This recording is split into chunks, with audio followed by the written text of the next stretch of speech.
বন্ধুরা, শুভ সন্ধ্যা। সন্ধ্যাবেলায় তোমরা কি করছো? আমি কিন্তু গরম গরম পাঁপড় ভাজা, এই দেখো কাঁচা লঙ্কার পাঁপড় কিনে নিয়ে এসেছি আমি রিলায়েন্স থেকে, সেটাই ভাজা করব। আর আদা দিয়ে লাল চা করব, যেহেতু আমার শরীরটা ভালো নেই। আদা দিয়ে লাল চা খেতে খুব ভালো লাগবে, তাই কিন্তু আমি পাঁপড় ভাজা আর লাল চা খাবো, সেটাই এখন বানাতে শুরু করে দিয়েছি। তো তোমরা ভাববে এই সামান্য জিনিসটা আবার ভিডিও করার কি আছে। তো আমি কোনো রকম কন্টেন্ট খুঁজে পাচ্ছি না, তাই আমি পাঁপড় ভাজার ভিডিও দিচ্ছি তোমাদেরকে।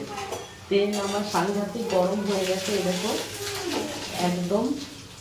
তো পাঁপড় আমার ফুলে উঠেছে,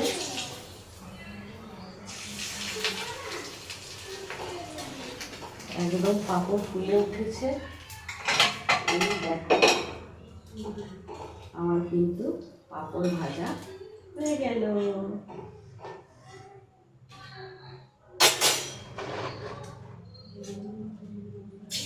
তেলটা একটু কম গরম হলে বেশ সুন্দর লাগে দেখতে। এই যে পাঁপড়গুলো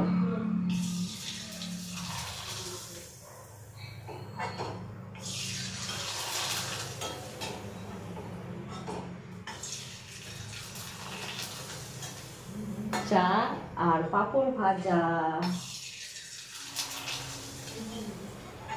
তো সবাইকে শুভ সন্ধ্যার অনেক অনেক শুভেচ্ছা ও ভালোবাসা। টাটা।